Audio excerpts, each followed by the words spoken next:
बिहार विधानसभा चुनाव में कई ऐसी सीटें हैं जिन सीटों की इस बार खूब चर्चा हो रही है। उसी में से एक सीट है छपरा विधानसभा सीट, और इस सीट की चर्चा इस बार हो रही है खेसारी लाल यादव को लेकर।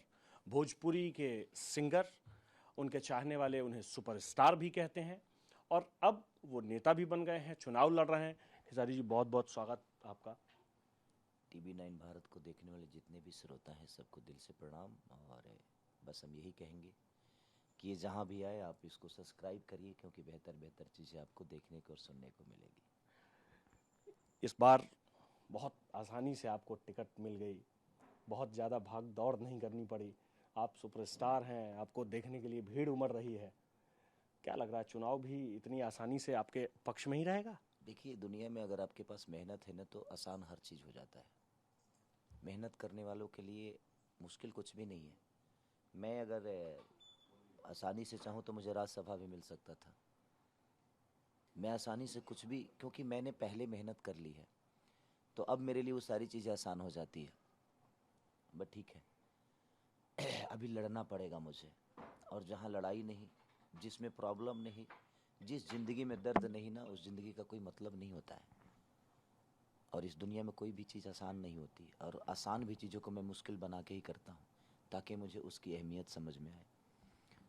बट ठीक है, राज्यसभा की सीट का ऑफर कब हुआ था, किस पार्टी से हुआ था, आपने क्यों ठुकरा दिया? अब ये कहानी पहले बताइए, फिर आगे सवाल। नहीं नहीं, वो सब चीज़ें पीछे छूट गई है, क्योंकि मैं नेता बनना चाहता ही नहीं था।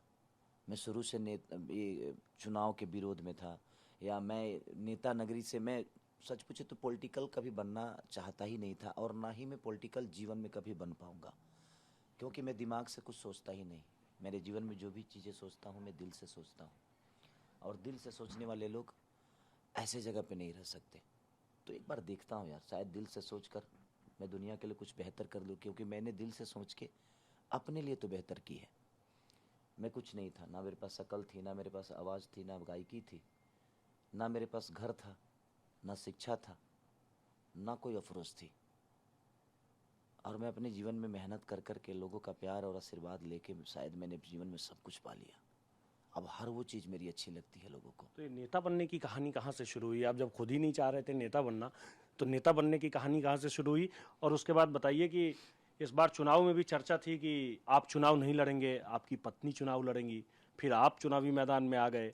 ये सब अचानक हुआ, कैसे हुआ, क्यों हाँ, हुआ? ये सब चीज़ें हुई क्या कि मेरे कुछ लोग हैं जो, और माझी के जनता को दिल से धन्यवाद कि उन्होंने लगातार मेरे को बोला कि आप, क्योंकि मेरे वहाँ पे एक साला हैं, अब उन्होंने, और बहुत सारे लड़के, शायद वहाँ कुछ प्रॉब्लम थी, क्या नहीं था नहीं पता, बट उन लोगों ने चंदा का नाम रिकमेंड कर दिया और डालना शुरू कर दिया। तो फिर मैंने पूछा भी कि क्या चल रहा है, तो नहीं इस बार लड़ाना है। हमने नहीं यार, वो नहीं लड़ती है, वो मुझसे लड़ना चाहती है, वो सिर्फ मुझसे लड़ेगी, वो चुनाव नहीं लड़ेगी।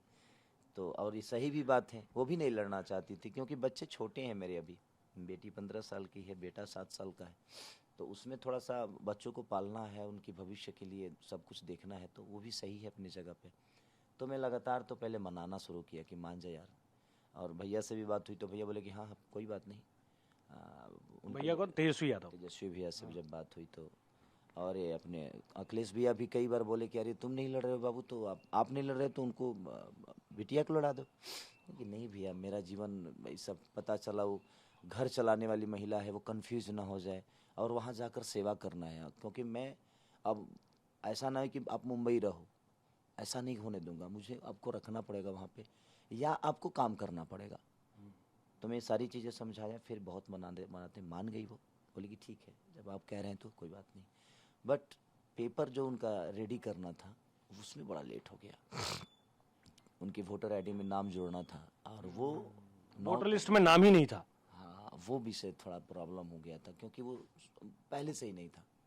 अब शादी हुई, सच पूछे तो पहले के लोग तो अपना बर्थडे भी नहीं जानते थे ना सर। अब उसी हिसाब से जो बड़े लोग हैं उनको पता होता है कि उनका बर्थडे कब है, शिक्षा के महत्व क्या है, चीज़ें क्या है, वो हर चीज़ को संभाल के रखते हैं, क्योंकि उनके पास पैसे हैं।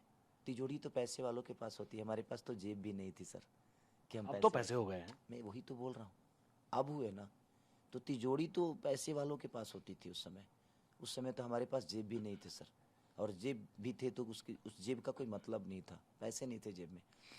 तो इसलिए बहुत सारी चीज़ों को संभाल कर रखा नहीं था आदमी, और हमें कभी लगा नहीं था कि हम चुनाव लड़ेंगे, हमें कहाँ पता था कि हम खेसारी बन जाएंगे, इसलिए वो चीज़ें नहीं हो पाई थी। और चंदा और हम दोनों शादी हुआ, शादी के बाद वो बेटी हुई, बेटी के बाद वो दिल्ली गई, दिल्ली के बाद उसने मेरे स्ट्रगल पीरियड में साथ भी दिया बेचारी, और उसके बाद फिर मुंबई आ गई। तो फिर कभी ऐसा नौबत की नहीं आ रही, हमारा जीवन चल रहा है, क्या फ़र्क पड़ता है, हम जीवन में खुश हैं, दोनों पति पत्नी का चल रहा है, कोई दिक्कत नहीं है। ये कभी पता ही नहीं था जब हम इस लेवल पे भी कभी जा पाएंगे और सोच पाएंगे, बट ठीक है, आया भगवान ने। फिर वहाँ से गड़बड़ हुआ कि 16 तारीख को जब मैंने पता किया, तेजस्वी भैया ने बहुत कोशिश की कि हो जाए, बट नाम जुड़ा नहीं उनका। और 17 तारीख को लास्ट डेट था नॉमिनेशन 17 तारीख को लास्ट डेट था। अब वहाँ पे उनका था कि आप ना नहीं कह सकते, और मैं 3 दिन तक डिप्रेशन में रहा। मैंने अपनी जीवन की इतनी डिप्रेशन में? बिल्कुल, अपने जीवन की इतनी बड़ी डिसीजन मैंने मुझे 1 घंटे में लेना था। फिर आखिर आपने तय किया कि करियर मेरा इतना बूम पे है, Khesari Lal Yadav trending star, hit machine, तो जलवा पैदा करने की मशीन, क्या क्या लोगों ने मेरा नाम रख दिया। मेरा कार्य क्षेत्र इतना प्यारा कि 2 घंटा मेहनत करता था, आराम से पेमेंट आ जाते थे। महीने के कितने बिल बचते थे, 2 घंटे की मेहनत और फिर पैसे ही पैसे। हाँ, वहाँ तो पैसे की कमी नहीं है सर, वहाँ बहुत है, बेहतर है और सुकून है। हमारे साथ काम करने वाले लोगों को हम लोग एंजॉय करके काम करते हैं, क्योंकि संगीत ही ऐसा चीज़ है जो उससे बेहतर ज़िंदगी, संगीत से बेहतर कुछ होती ही नहीं है। संगीत सुनने के बाद हर आदमी अपने आप को बेहतर समझता है, और हम तो संगीत गाते ही हैं, हम तो संगीत में ही हैं, तो हमारी ज़िंदगी कितनी बेहतर होगी।